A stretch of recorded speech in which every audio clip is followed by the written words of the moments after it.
Hello everybody, welcome back to Reverse Gear, and instead of focusing on a manufacturer or even a specific racing series, I am focusing on a country. Most people in Europe and Japan, to an extent, mostly Europe though, believe that Americans are only good at drag racing and turning left in NASCAR, and that they have no place in European road racing. However, if you look in the history books, you will be surprised to see just how many times America has competed at the most prestigious race in Europe and in the world, in fact, the 24 Hours of Le Mans. So I took it upon myself to represent America in this case, and take a look back through the history books to see how America's fared. Now, starting off with the earliest one I could find was the 1950s, specifically the year 1950, was of all things Cadillac. There was 2 Cadillacs entered by Cunningham, the last name Cunningham, and they were okay. They were Series 61s. One was basically stock. The other one, well, based on this picture, wasn't exactly stock. They finished 10th and 11th. Good start getting in the top 10. And 3 years later, it got even better when Cunningham brought his own car, the C5R. And that finished an impressive podium, 3rd overall. But things really kicked off when Chevy secretly snuck in their Corvettes, because they made an agreement after the Le Mans disaster of '55 that they would not compete in motorsports. But they had some smaller teams that had immense factory support, wink wink, to race at Le Mans just a year later in '56. And to say that the Corvette was doing well is an understatement, because in its first year out, it got 8th place overall, and it competed for 4 years, the C1 Corvette, from 1956 to 1960. And 1960 would indeed be its best finishing position, because it got 1st in its class. Good job, Chevy. And that sets quite a precedent, shall we say, with them winning in 2001 in their class, 2002 in their class, 2004 in their class, 2005 in their class, 2006, 2009, 2011, and 2015. Not too shabby. It seems every generation of Corvette, ranging from the C1 to the C5R, the C6, the C7, were all legendary racers. However, there were a few that weren't quite as legendary. Take, for instance, the Greenwood Corvette and the Callaway Corvette. The Greenwood Corvette competed in 1976, and it broke down after just 5 hours and never competed again.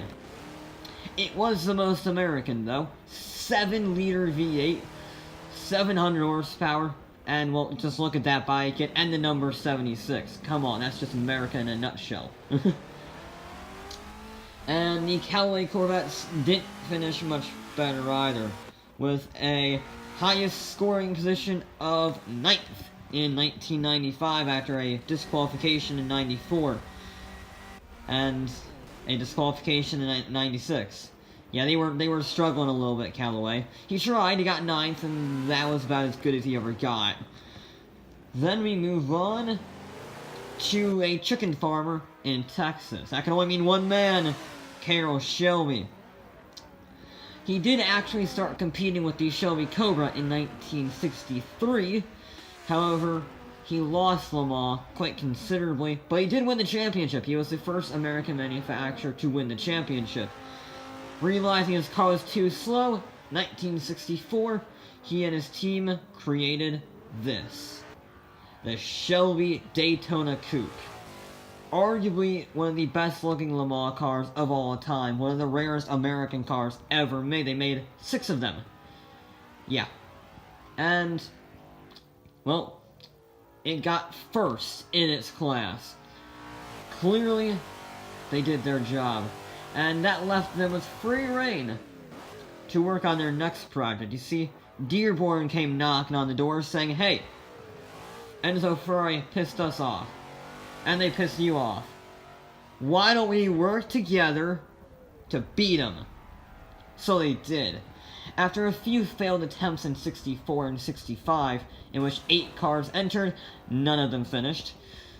In 1966, the GT40 Mark Dos finished first, second, and third place overall, making it the only American manufacturer to ever win Le Mans outright. Not bad, and they would continue to claim first place all the way up until 1969, 4 years in a row, baby. And 1967 we got by with the most American success story, because it was the only car ever made to win Le Mans outright, with an American driver, an American team, built in American by America. Yeah. It doesn't get much more American than that, unless you have flames and machine guns on it. Now, there was quite a hiatus because of the gas prices and things weren't looking too good in the US economy by the 1970s. However, Le Mans was struggling, so they allowed NASCARs to compete. What? Yes. And they did about as poorly as you would expect. Alongside the Greenwood Corvette, they also competed against the Charger NASCAR and the Torino NASCAR. And the Torino actually lasted for half of the race before it broke down, as opposed to the Charger, which lasted a whopping 2 hours. Yeah.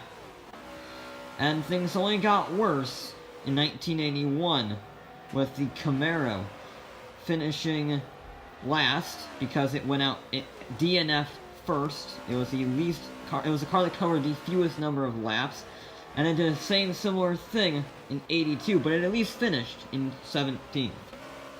Yeah. And then the next new car to arrive, because we had the Corvettes in the early 90s with the Callaway guy that didn't do too well, unfortunately, was none other than Chrysler Dodge with their Viper. Now, the Viper GTS-R is arguably one of the most successful American races of all time. We'll get into that in a later episode. But, for Le Mans, it started out in 96, finished 8th, that's respectable. 97, it finished 5th and 6th, so they're now in the top 5. And by 1998, they had this down. And from 1998 to the year 2000, they won every single class. They got first in class 98, first in class 99, and first in class 2000. Not bad, not bad. Now, America has not competed in top-tier Le Mans since 1966, with the GT40. So, the innovative, if not bonkers, team Panos debuted in 98, really, with a respectable 7th place overall, and they repeated the feat in 99. They were always up there, but their front-engine, rear-wheel drive cars, including the LMP cars, could never really challenge the mid-engine crazy racers. So they did what anybody did. By the year 2003, they shifted course and moved into the GT2 class. And they did quite well, garnering first place. After almost half a decade of failure, Panos finally claimed first in the GT2 class after getting 5th in 2000 and 2003. Well done, guys. Now, interestingly enough, the next new manufacturer is Chrysler. I didn't know Chrysler had an LMP car until I started doing research for this, but there you go, Chrysler competed, and they did well. They only competed for 1 year, really. They only had success for 1 year. In 2004, they got a very respectable 4th place overall. pretty good, beating out a few Audis that broke down. And they repeated the feat in 2002, gaining a 5th place. Pretty good. Also in 2001, the introduction of Celine with their new S7 and their R version, garnering 3rd place respectively, being beaten only by the 2 Corvettes. And another addition, 2002, with Cadillac. Yeah, Cadillac had a brief LMP experience. Nowadays, they're very good, winning the Manufacturers' Championship 2 times in a row for the ISMA Championship Series. But in Le Mans, not so much. 9th and 11th is the highest they ever got in 2002 before dropping the program. And it would pretty much be the same guys from here on out. Dodge would continue racing with intermediately up until 2014. Chevy won a lot with the Corvette. However, Celine finally got their victory in 2010, 3 years after the S7 was taken off sale, and by garnering 1st place in their class. I would argue that's the most impressive one here by far, considering it was out of production at the time. It was a privateer team, and it won. Then Ford obviously returned with their infamous vengeance in 2016 and won on the first time out in 2016 in their class. 50 years to the day after their 1-2-3 feat in 1966.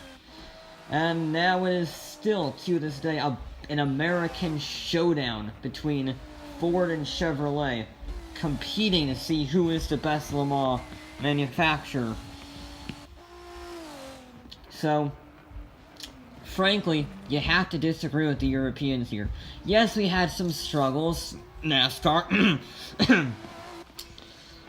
but the number of top 10s, the number of overall victories, the number of odd competitions that actually worked is astonishing. It's absolutely astonishing how many cars. We've had Cadillac, Chrysler, Shelby, Celine, Cummins, NASCAR, Chevy. I mean, it is a ridiculous list of cars that you never even heard of being successful.